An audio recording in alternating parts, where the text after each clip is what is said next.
बांकीपुर विधानसभा का उपचुनाव का नतीजा सामने आ गया और प्रशांत किशोर वहां से जीत चुके हैं। आपकी भी पार्टी वहां से चुनाव लड़ रही थी, लेकिन आपकी पार्टी की स्थिति काफ़ी भयावह रही। क्या कहेंगे? जहां छात्र सड़क पर, बेरोजगार सड़क पर, युवा सड़क पर, किसान सड़क पर आकर आंदोलन किए और व्यापक आंदोलन किए।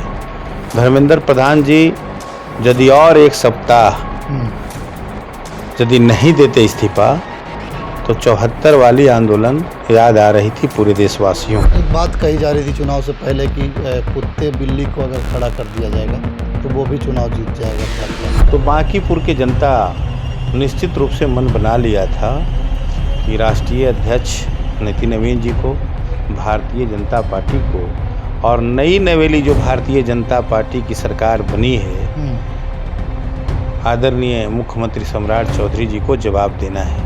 और बांकीपुर तो एक जवाब दिया है जिसे सबको स्वीकारना चाहिए। रुपौली की जनता ने संदेश दिया था उस समय एनडीए गठबंधन की सरकार को कि तुम्हारा जो कार्यकलाप है किसान विरोधी है, छात्र विरोधी है, नौजवान विरोधी है। तो बिहार, खास करके बिहार की धरती आंदोलन की धरती रही है और जब जब देश में परिवर्तन हुआ है बिहार और बिहारवासी की अग्रणी भूमिका रही है। नहीं लगता है आपको कि चुनाव के अंतिम मौके पर आपके नेता तेजस्वी यादव आते हैं, नामांकन से गायब रहते हैं, सदन से गायब रहते हैं, कई तरह के सवाल खड़े हो जाते हैं? अभी तक उन्होंने जन की बात नहीं की, मन की बात की। आप प्रेस वाले हैं, क्या कभी पूरे देश में किसी पत्रकार को सौभाग्य प्राप्त हुआ है क्या कि अपने देश के प्रधानमंत्री से कोई सवाल करे? नमस्कार, मैं चित्रंजन कुमार और आप देख रहे हैं सीटीओ न्यूज़। देखिए हमारी मौजूदगी अभी राजद के वरीय नेता हैं और अधिवक्ता हैं इंजीनियर सुबोध कुमार सिंह उनके साथ है।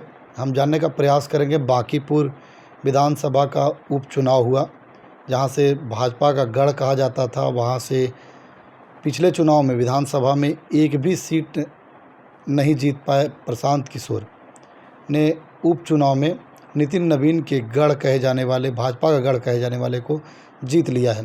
हालांकि राजद का वहां स्थिति अच्छी नहीं रही, लेकिन राजद यह कह रही है कि भाई भाजपा का जो गढ़ था वह ढह गया है। हमारे साथ बात करने के लिए इंजीनियर सुबोध कुमार सिंह जी हैं। सर हमारे चैनल में स्वागत है आपका। बहुत बहुत धन्यवाद आपको। बांकीपुर विधानसभा का उपचुनाव का नतीजा सामने आ गया और प्रशांत किशोर वहां से जीत चुके हैं। आपकी भी पार्टी वहां से चुनाव लड़ रही थी, लेकिन आपकी पार्टी की स्थिति काफ़ी भयावह रही। क्या कहेंगे? सबसे पहले इस चैनल के माध्यम से हम प्रशांत किशोर जी को बहुत बहुत धन्यवाद और बधाई देते हैं चुनाव जीतने के लिए। और जहां तक बात रही बांकीपुर उपचुनाव का, निश्चित रूप से यह चुनाव जो था वह लिटमस टेस्ट था बिहार के लिए, देश के लिए। और यह कोई अप्रत्याशित जीत नहीं हुई है। यह जो देश में बड़े पैमाने पे आंदोलन हुआ, छात्रों ने जो आंदोलन किया, वह उसका संकेत था कि भारतीय जनता पार्टी से बिहार से ही देश की जनता उब चुकी है। जहां छात्र सड़क पर, बेरोजगार सड़क पर, युवा सड़क पर, किसान सड़क पर आकर आंदोलन किए और व्यापक आंदोलन किए। धर्मेंद्र प्रधान जी यदि और एक सप्ताह यदि नहीं देते इस्तीफा तो 74 वाली आंदोलन याद आ रही थी पूरे देशवासियों को और बहुत ही भयावह स्थिति हो जाती। जिस तरह से सड़क पर छात्र और युवा मूवमेंट हुआ, लेकिन बहुत ही बुद्धिमानी से काम लिए नरेंद्र मोदी जी और अमित शाह जी, जो छात्र की भावना और युवाओं की भावना, बेरोजगारों की भावना को ख्याल रखते हुए धर्मेंद्र प्रधान जी का इस्तीफा लिया।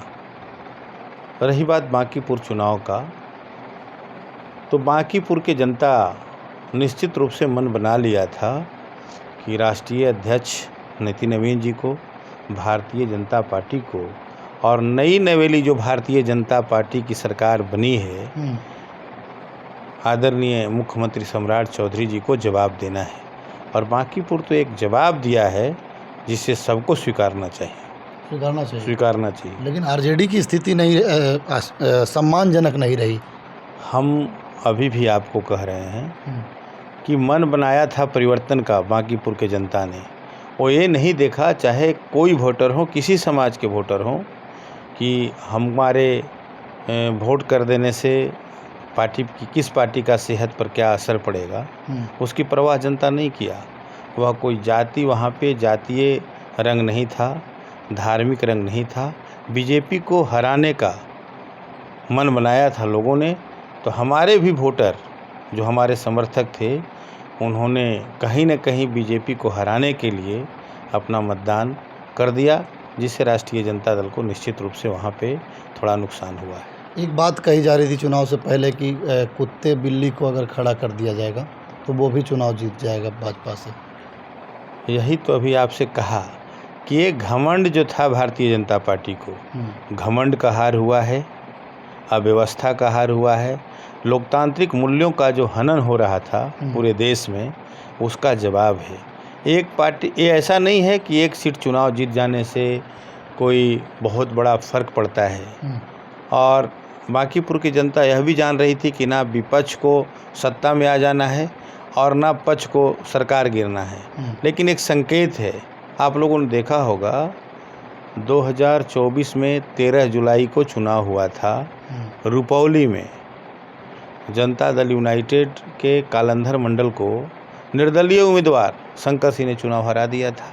रुपौली की जनता ने संदेश दिया था उस समय एनडीए गठबंधन की सरकार को कि तुम्हारा जो कार्यकलाप है किसान विरोधी है, छात्र विरोधी है, नौजवान विरोधी है। तो बिहार, खास करके बिहार की धरती आंदोलन की धरती रही है। और जब जब देश में परिवर्तन हुआ है, बिहार और बिहारवासी की अग्रणी भूमिका रही है उसमें।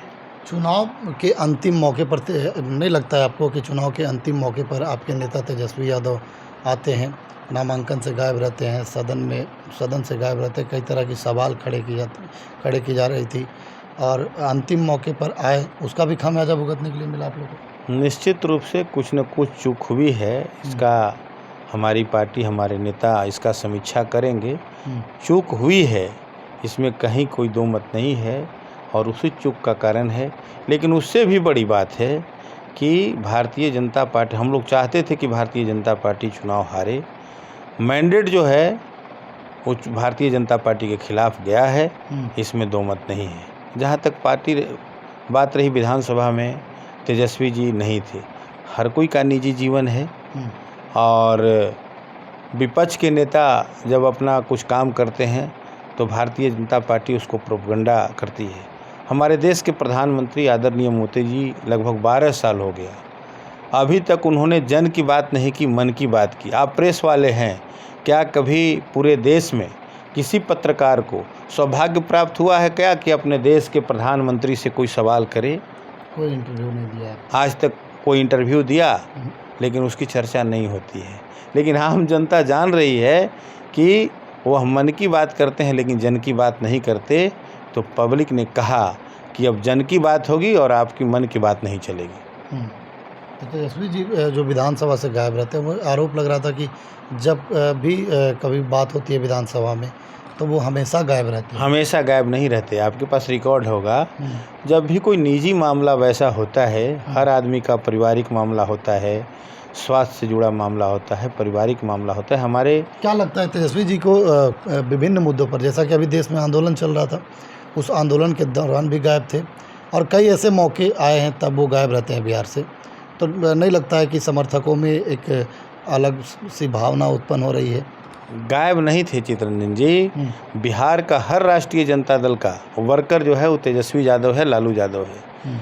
और जहां आंदोलन की ज़रूरत पड़ती है, तेजस्वी जी सिर्फ घोषणा करते हैं, और पूरा बिहार में जो आंदोलन राष्ट्रीय जनता दल के साथियों द्वारा किया जाता है वह ऐतिहासिक रहता है। आपके समर्थक जो हैं वह यह कह रहे हैं कि लालू यादव और तेजस्वी यादव में काफ़ी फ़र्क है। लालू यादव कार्यकर्ताओं से सीधे तौर पर मिल लेते थे, लेकिन तेजस्वी यादव से नहीं मिल पाते। हम इससे इफ्तिकार नहीं रखते हैं, क्योंकि ज़माना जिस तरह से बदलता है, लोगों का जिस तरह से, पहले आप साइकिल बहुत देखे होंगे, आज मोटरसाइकिल बहुत है। पहले बस की सवारी करते थे, आज अधिकांश लोग रेलवे और हवाई जहाज़ की सवारी कर रहे हैं। तो लालू जी का जिस समय ज़माना था, हमारी पार्टी की जो बुनियाद थी वो सामाजिक न्याय के बुनियाद पे खड़ी थी।